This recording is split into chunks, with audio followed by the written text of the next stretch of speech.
Hey everyone, it's Schmuckles. Today we're going to talk about the fact that The Walking Dead is actually officially confirmed to be joining the Dead by Daylight universe. This morning, 48 minutes ago, Dead by Daylight posted this: "Together we endure, alone we fall, learn more tomorrow." This is "Don't open Dead Inside, Dead by Daylight, The Walking Dead collaboration." It is going to be a collaboration with AMC's Film Holdings version of The Walking Dead, and it seems like the PTB for this is going to be out tomorrow. So we can expect to learn more about all of this tomorrow on the PTB. Really crazy, really big news that The Walking Dead is joining DBD. This was something that was heavily teased during the anniversary, but it's officially now confirmed by Behavior Interactive. They also went over a lot of the patch notes and things we can expect for the PTB that's coming tomorrow. They didn't reveal the perks or the new survivor for The Walking Dead. We do know that it's going to be 2 new licensed survivors, so we're expecting 6 new perks to be coming in with these survivors. And I wanted to take a second to go over the developer update and the patch notes that are coming with this PTB. There's a new item coming to the fog as well. So you can see the new feature here. There's a new item, the fog vial. Add a new equipable item for survivors. It's the vial fog. Its effects include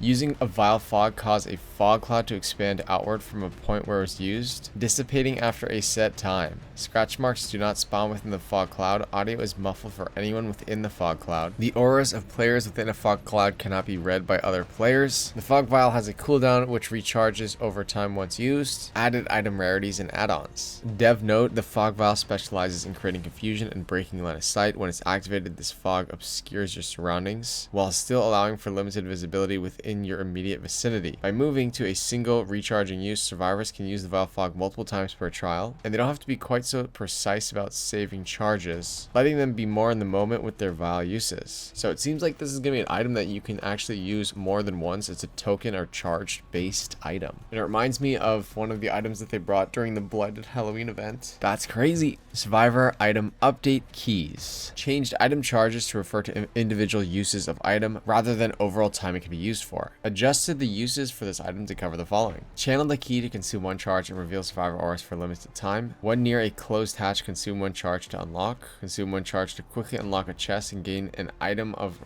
rare rarity or higher. So you can now use a key to get a rare item out of a chest if you want to use one of the charges. Once a chest has been unlocked with a key, it is revealed to nearby survivors. Can rummage in by one other survivor to gain an additional item of rare rarity or higher. Adjusted the effects of individual items, rarities, and several add-ons. Keys stood out as the least used survivor items and were typically outclassed by other options. We've reworked them to offer a wider range of utility and to tap into players yearning for higher rarity items. Interesting. They made a small update to maps. They changed charges to refer to individual uses of items rather than the overall time it can be used. Channel the map to consume 1 charge to reveal nearby pallets, vaults, the aura to yourself for a limited time. Channel the map to consume 1 charge and reveal nearby pallet and vault auras to yourself for a limited time. While auras are revealed, press and use the button again to create a beam of light, only visible to survivors, revealing the auras of generators within the beam's range to all survivors. Adjusted the effects of individual items, rarities, and several add-ons. Increased the total number of character customization presets to 7 and the number of loadouts to 7. That's really cool. So with all the character cosmetics that are in the game now, you can actually have one of 7 classes, and you can also change, I think you're going to have 7 possible perk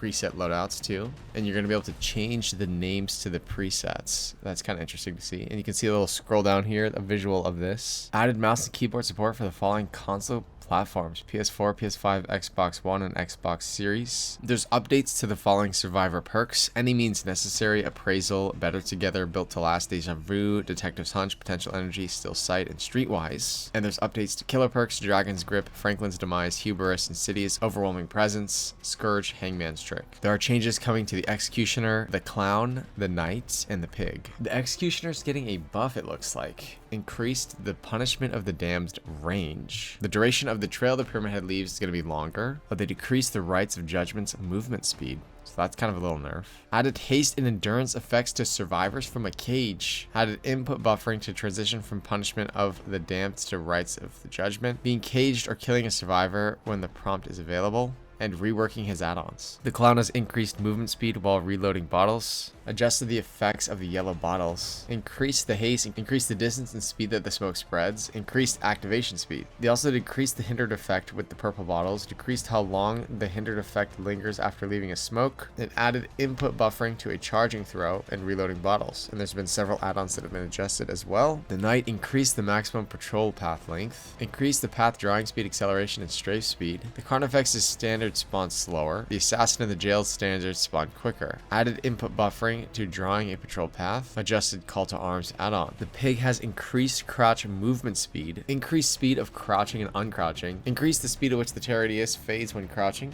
Added input buffering to crouching and charging an ambush attack. And there's also been add-ons that have been changed. Those are all of the updates that they went over in this developer update.